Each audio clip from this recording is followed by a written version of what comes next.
though thou shouldest be going to live 3,000 years, and as many times 10,000 years, still remember that no man loses any other life than this which he now lives, nor lives any other than this which he now loses.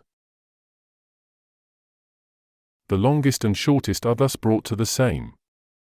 For the present is the same to all, though that which perishes is not the same, and so that which is lost appears to be a mere moment. For a man cannot lose either the past or the future, for what a man has not, how can any one take this from him?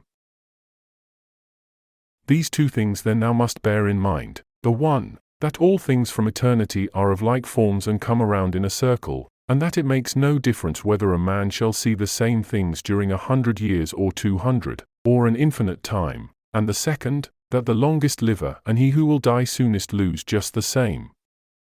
For the present is the only thing of which a man can be deprived, if it is true that this is the only thing which he has, and that a man cannot lose a thing if he has it not.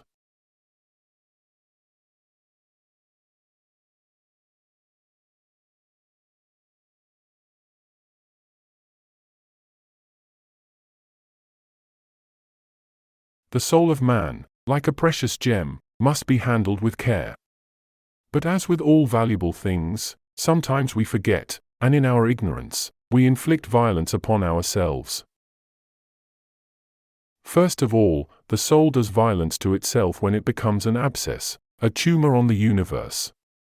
When we allow ourselves to be consumed by vexation and anger at things that happen to us, we separate ourselves from the natural order of the universe, cutting ourselves off from the natures of all other things.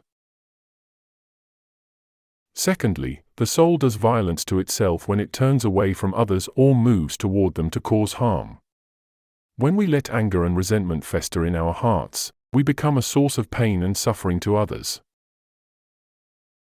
Thirdly, the soul does violence to itself when it is overrun by pleasure or pain, allowing our emotions to control us instead of keeping them in check.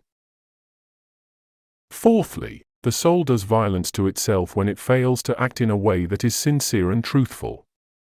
When we put on a facade, say things we don't mean or act out of insincerity, we betray ourselves and our own integrity. Finally, the soul does violence to itself when it acts aimlessly, without any purpose or drive. When we don't consider the consequences of our actions and don't have a clear goal in mind, we're destined to flounder in our purpose and may cause damage as we drift haphazardly. The soul is a fragile and priceless thing. It's up to us to take care of it and ensure that we don't do violence to ourselves.